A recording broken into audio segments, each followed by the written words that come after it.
नमस्कार दोस्तों। कुछ वक्त पहले ही इलेक्टोरल बॉन्ड्स पर सुप्रीम कोर्ट ने अपना फैसला दिया था कि इन्हें बंद कर दिया जाए और एक बड़ा झटका बीजेपी पार्टी को लगा था। अभी बीजेपी पार्टी इस झटके से उभर नहीं पाई थी कि फिर एक बार एक बड़ा आरोप जो है वो बीजेपी पार्टी पर लगा है और ये आरोप है चंदा वसूली का। जी हां दोस्तों, आज कांग्रेस नेता जयराम रमेश ने एक प्रेस कॉन्फ्रेंस के जरिए ये दावा किया कि बीजेपी ने ईडी और सीबीआई को अपना हथियार बनाकर कई कंपनियों से चंदा वसूली का काम किया है। और साथ ही साथ में एक जो news website the news Mint है उसके अंदर भी इस खबर से जुड़ी हुई एक लंबी चौड़ी जानकारी दी गई है, जो कि इलेक्शन कमीशन के कई रिकॉर्ड्स को उठाकर बताया गया है कि बीजेपी पार्टी को कब कब कैसे कैसे जो है वो चंदा दिया गया था और किन किन स्थितियों में कब कब उन पर ईडी सीबीआई की कार्रवाई हुई थी और कब कब उन्होंने चंदा दिया था और कब देती थी कब नहीं देती थी। ये सारी जानकारी इस खबर के अंदर लिखी गई है और जो ये पूरा का पूरा ये खबर जो है वो तो मैं आपको बताऊंगी और साथ ही में जो जयराम रमेश ने आज ये दावा किया है उसके बारे में भी बताऊंगी। तो देखिए, बीजेपी पार्टी जो है कहीं ना कहीं मुश्किलों में पड़ती नजर आए, क्योंकि जिस तरीके से अभी कुछ पिछले कुछ सालों में बीजेपी पार्टी को मिलने वाले चंदे के अंदर एक बड़ा अंतर देखने को मिला कि कितना ड्रास्टिक चेंज देखने को मिला कि अचानक से उनको मिलने वाला चंदा कितना हाइक पे पहुंचा और उस मुकाबले में जो अन्य पार्टी को मिलने वाला जो चंदा था वो किस स्तर पर था। अभी तक यही कुछ आंकड़े पेश किए जा रहे थे। वहीं अब जो एक बड़ा आरोप जो है वो लगा है वो ये है कि बीजेपी पार्टी ने चंदा वसूली का काम किया है। सबसे पहले आप द मिनट न्यूज वेबसाइट पर दी गई इस खबर को देखिए और इस कार्टून को देखिए। इस तस्वीर के अंदर किस तरीके से एक बंदूक की नोक पर एक व्यक्ति से डोनेशन लिया जा रहा है। एक कार्टून के जरिए ये दिखाया जा रहा है, ये बताया जा रहा है किस तरीके से वो व्यक्ति एक हमारे जो तिरंगे का रंग है उस रंग की एक टाई पहने हुए है और वो एक अच्छा खासा मोटा तगड़ा इंसान है और उससे डोनेशन लिया जा रहा है और वो भी बंदूक की नोक पर लिया जा रहा है। ये तस्वीर सबसे पहले तो अपने आप में बहुत कुछ दर्शाती है, बताती है। वहीं इस खबर के अंदर यह भी बताया गया है कि जो द मिंट न्यूज है उन्होंने ये पूरा का पूरा जो डेटा है, ये पूरी की पूरी जो खबर लिखी है वो द न्यूज लॉन्ड्री के सहयोग से इन दोनों ने मिलकर ये पूरी की पूरी एक खबर लिखी है। पूरा एक विश्लेषणात्मक पूरा जो एक खबर दी है वो है और ये सारा का सारा डेटा जो है इलेक्शन कमीशन के रिकॉर्ड से उठाया गया है, यानी इधर उधर से नहीं, सीधे इलेक्शन कमीशन के रिकॉर्ड से उठाया गया है।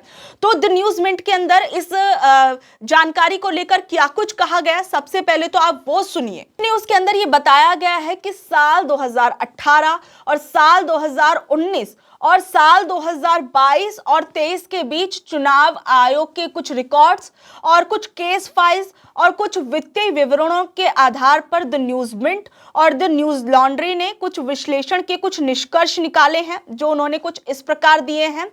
और ये भी बताया है कि कुछ मामलों में दान के बावजूद जो था वो कई कंपनियों पर ईडी और सीबीआई की कार्रवाई होती रही है। उन्होंने इस बात की भी जानकारी दी है। साथ ही में उन्होंने कहा है कि वित्तीय वर्ष 2018 और 2019 और 2022 और 2023 के बीच बीजेपी को कुल 335 करोड़ रुपए का चंदा मिला था और ये चंदा देने वाली जो कंपनियां थी वो कुल 30 कंपनियां थी और इन 30 कंपनियों को उसी अवधि के अंदर, उसी टाइम ड्यूरेशन के अंदर जो जांच एजेंसियां थी ईडी सीबीआई, इनकी कार्रवाइयों का भी सामना करना पड़ रहा था। यानी ये बता रहे हैं, ये बात कहीं ना कहीं इंडिकेट कर रही है कि एक तरफ जहां ईडी सीबीआई के जरिए इन पर जांच की जा रही थी, वहीं ये कंपनियां बीजेपी पार्टी को चंदा दे रही थी। तो ये किस स्थिति में ये चंदा दिया जा रहा था, ये सवाल भी अपने आप में बड़ा है कि इन एजेंसियों की जांच से बचने के लिए ये पार्टियां जो थी वो बीजेपी पार्टी को चंदा दे रही थी, ये सवाल भी है। और आगे एक अखबार क्या लिखता है वो भी सुनिए। उस इन्होंने लिखा है कि इन फर्मों में से 23 कंपनियों में जिन्होंने इस अवधि के दौरान पार्टी को कुल 187.58 करोड़ रुपए दिए, वो 2014 और छापे के वर्ष के बीच उन्होंने कभी उससे पहले बीजेपी को कोई धनराशि नहीं दी थी। यानी उन्होंने बताया है कि जो दो कंपनियां 2018 और 19 के अंदर बीजेपी पार्टी को चंदा देती थी, वो उन्होंने उससे पहले यानी 2014 या छापा जब तक पड़ा है उससे पहले के सालों में बीजेपी पार्टी को चंदा नहीं दिया था। कोई कॉन्टिन्यूटी नहीं दिख रही थी कि पिछले लगातार वो कंपनीज जो थी वो बीजेपी पार्टी को चंदा देने लगी थी, ऐसा भी नहीं था। और अचानक से जब उन पर ईडी सीबीआई की कार्रवाई होती है तो उसके बाद उनमें से कुछ कंपनियां जो थी वो बीजेपी पार्टी को चंदा देने लगी। ये बात नोट करने वाली है। वहीं आगे जो एक अखबार लिखता है वो ये बताता है कि इनमें से कम 4 कंपनियों ने केंद्रीय एजेंसी के दौरे के 4 महीने के अंदर कुल 9.05 करोड़ रुपए का दान दिया था, ये बताया गया है। और इनमें से कम 6 कंपनियां जो पहले से ही पार्टियों को दान देती थी और कभी वित्त वर्ष में पैसा और किसी साल में उन्होंने जब पैसा नहीं दिया था तो उनकी तलाशी हुई और उस तलाशी के बाद फिर कुछ महीनों के बाद ही उन्होंने एक भारी भरकम चंदा जो था वो बीजेपी पार्टी को दिया। यानी उस स्थिति के में कि जब वो कभी चंदा नहीं दे पाई थी तो उसके बाद उस गैप के बाद उन पर भी कहीं ना कहीं वो कार्रवाई की गई और उनको भी जांच एजेंसियों का डर दिखाया गया और उनसे भी पैसा वसूला गया। ये कहीं ना कहीं खबरें जो हैं वो ये दर्शाने की कोशिश कर रहे हैं। देखिए, क्योंकि सबसे बड़ी चीज तो ये है कि जब कोई चंदा देता है तो चंदे का मतलब तो यही होता है कि व्यक्ति अपनी स्वेच्छा से चंदा दे रहा है, अपनी मनमर्जी से पैसा दे रहा है। और जब वो किसी से मांगा जाता है और जबरदस्ती मांगा जाता है, किसी डर के कारण कोई व्यक्ति आपको देता है, तो कहीं ना कहीं वसूली और फिरौती जैसी श्रेणियों में ये चीजें आ जाती हैं। और वहीं सोचिए अब आगे अखबार क्या कुछ लिखता है। बड़े दावे किए जा रहे हैं और एक बड़ा आरोप जो है वो बीजेपी पार्टी पर लग रहा है। आगे जो अखबार है वो ये कहता है कि 6 अन्य फर्में जिन्होंने पहले के सालों में बीजेपी को दान दिया था, उन्हें एक वित्तीय वर्ष में दान देने से इनकार करने के बाद केंद्रीय कार्रवाइयों का सामना करना पड़ा था। और कम से कम 3 बीजेपी दानदाताओं जिनकी जो 30 की सूची का हिस्सा नहीं है, जो 30 कंपनियां बताई गई हैं, उन पर केंद्र सरकार से अनुचित लाभ प्राप्त करने का आरोप लगाया गया है। यानी कि जो ये 30 कंपनियां बताई गई हैं, जिन 30 कंपनियों के जरिए 335 करोड़ रुपए का चंदा इकट्ठा किया गया था, उनके अलावा जो कंपनियां हैं जिन्होंने बीजेपी पार्टी को चंदा दिया है, तो उसके बदले उन्हें बीजेपी पार्टी और केंद्र सरकार से कोई ना कोई मदद और सहयोग मिला है। यानी सोचिए किस तरीके से ये गिव और टेक वाला ये पूरा का पूरा प्रोसेस चल रहा था, एक हाथ से दीजिए और एक हाथ से लीजिए। तो ये पूरी की पूरी किस तरीके से एक बड़ा झोलमाल जो है वो सामने निकल कर आ रहा है और बीजेपी पार्टी कहीं ना कहीं एक बार फिर एक बड़ी मुश्किलों में फंस सकती है।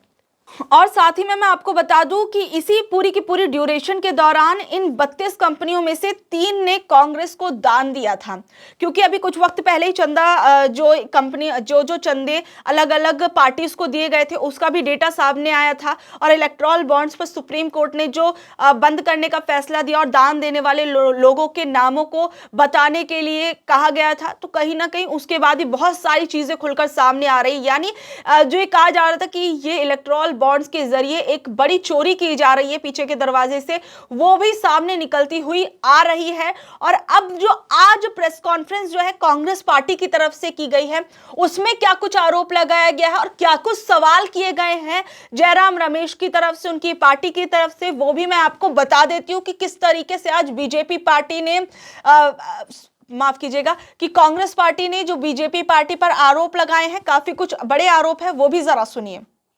देखिए, आज जयराम रमेश ने जब ये प्रेस कॉन्फ्रेंस की तो इस प्रेस कॉन्फ्रेंस के अंदर ये बताया कि जो ईडी सीबीआई का डर दिखाकर कई कंपनियों से चंदा वसूली का काम किया जा रहा है। साथ ही में जयराम रमेश ने ये भी कहा मीडिया से कि 2018 और 19 और 2022 और 23 के बीच में बीजेपी को कुल 335 करोड़ रुपए का दान देने वाली कम से कम 30 कंपनियों को केंद्रीय एजेंसियों द्वारा जांच की कार्रवाई का सामना करना पड़ा है। जयराम रमेश ने यह भी बताया कि केसी वेणुगोपाल ने इस संबंध में एक वित्त मंत्री निर्मला सीतारमण है, उनको चिट्ठी लिखकर यह भी पूछा है कि 3 में से 2 एजेंसियां वित्त मंत्रालय के अधीन है। पूरा देश जानता है कि सरकार जांच एजेंसियों को रिमोट कंट्रोल से चला रही है और 2014 के बाद से राजनेताओं के खिलाफ ईडी के मामलों में 4 गुना बढ़ोतरी हुई है।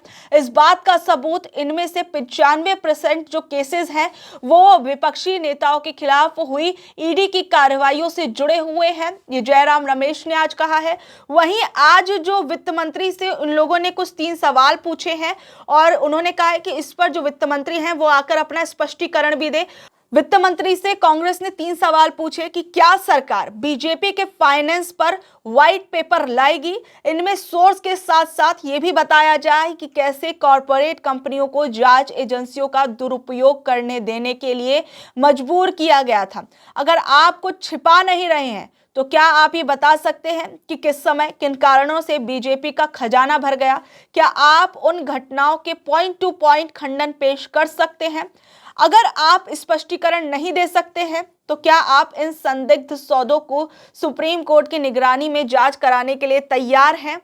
उन्होंने कहा है कि अगर आप या तो हमें क्लियरेंस दे दीजिए कि भैया जो भी चीजें चल रही हैं वो हमें आप बताइए कि आपको जो ये चंदा एकदम से अचानक से मिला, इतनी बड़ी लंबी चौड़ी हाइक हुई आपके चंदे में, उसका हमको क्लैरिफिकेशन दीजिए, नहीं तो आप सुप्रीम कोर्ट के सामने चलिए, वहां पे इसका फैसला किया जाएगा। ये कांग्रेस नेता की तरफ से कहा गया है।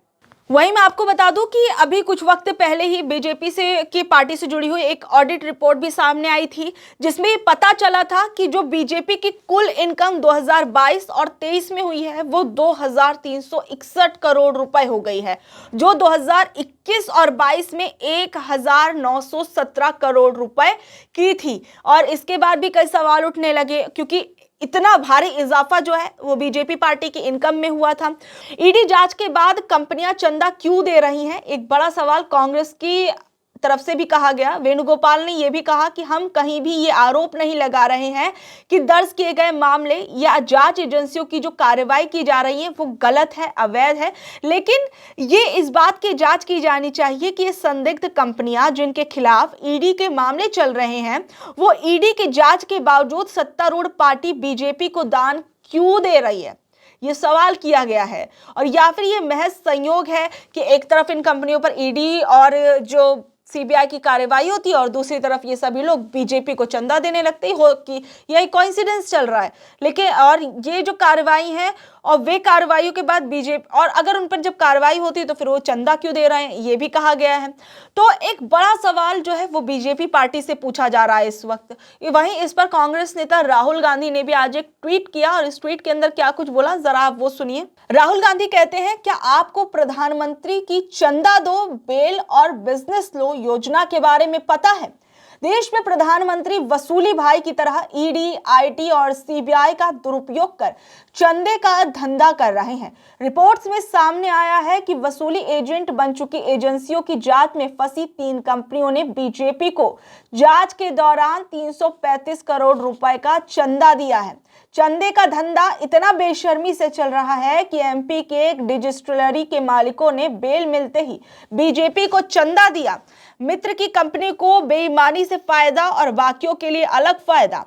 मोदी राज में बीजेपी को दिया अवैध चंदा और इलेक्टोरल बॉन्ड्स ही ईज ऑफ डूइंग बिजनेस की गारंटी है। एक बड़ा हमला जो है वो राहुल गांधी ने बीजेपी पार्टी पर बोला है अपने ट्वीट के जरिए, और कहीं ना कहीं जो बार बार उद्योगपतियों और सरकार के संबंधों पर सवाल उठाते हैं उसको भी अपने ट्वीट के अंदर समेटने और बताने और दर्शाने की कोशिश की गई है। बाकी आप लोग क्या कुछ कहेंगे, आज जो ये खबर मैंने आपको बताई और जो एक बड़ा खुलासा कांग्रेस की तरफ से एक बड़ा दावा किया गया है उस पर आप लोगों का क्या कुछ कहना है, नीचे दिए गए कमेंट बॉक्स में जरूर बताइएगा। और ऐसी अपडेट से जुड़े रहने के लिए देखते रहिए हमारा न्यूज चैनल। धन्यवाद।